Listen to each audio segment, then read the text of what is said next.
السلام علیکم ناظرین، جو خبر آج آپ کو بتانے جا رہا ہوں جس بیماری کے بارے میں امریکی شاعری کی زبان پر بال نکل آئے اور ڈاکٹر بھی حیران، اور اسی طرح آپ بھی سننے کے بعد بہت زیادہ حیران ہو جائیں گے۔ ویڈیو شروع کرنے سے پہلے دیکھنے والے ناظرین سے گزارش ہے جنہوں نے ابھی تک ہمارے اس یوٹیوب چینل کو سبسکرائب نہیں کیا وہ ضرور کر لیں اور بیل آئیکن کو بھی لازمی کلک کر لیں تاکہ اسی طرح تمام ویڈیوز بآسانی آپ تک پہنچتی رہیں۔ 50 سالہ امریکی شہری زبان پر کالے دھبوں کی شکایت لے کر ڈاکٹر کے پاس پہنچا تو ڈاکٹروں نے اسے انوکھی بیماری کے بارے میں بتایا اور ڈاکٹرز بھی اس بیماری کا جان کر کافی حیران بھی ہوئے اور پریشان بھی ہوئے۔ اور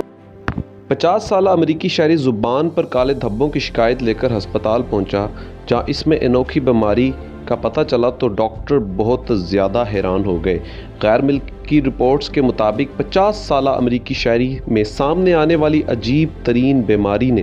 نہ صرف ڈاکٹروں کو بلکہ سننے والے ان تمام لوگوں کو بھی حیران کر دیا۔ امریکہ میں ایک مریض زبان پر کالے اور کھردرے دھبوں کی شکایت لے کر امراض جلد کے پاس پہنچا تو وہاں اسے ایک عجیب و غریب بیماری بلیک ہیریٹنگ کا پتہ چلا۔ ڈاکٹرز نے جب مریض کی ہسٹری لی تو پتہ چلا کہ یہ پہلے بھی بیمار رہ چکا ہے، لیکن ڈاکٹرز کا کہنا تھا کہ ماضی کی بیماریوں سے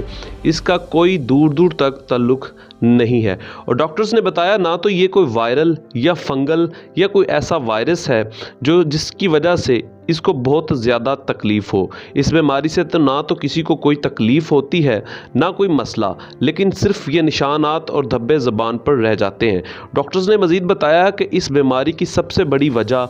جو زیادہ تر مسالے یا چکنائی والی چیزیں یا اپنے دانتوں کا یا منہ کا ٹھیک سے صاف نہ کرنا ہے، اور اگر آپ اپنے منہ کو زیادہ تر صاف رکھیں اور کھانے پینے میں احتیاط کریں تو اس بیماری سے جلدی سے چھٹکارا پایا جا سکتا ہے۔ مزید ڈاکٹرز نے اس بیماری کو خطرناک بیماری نہیں کہا اور اس سے جلد نجات پائی جا سکتی ہے۔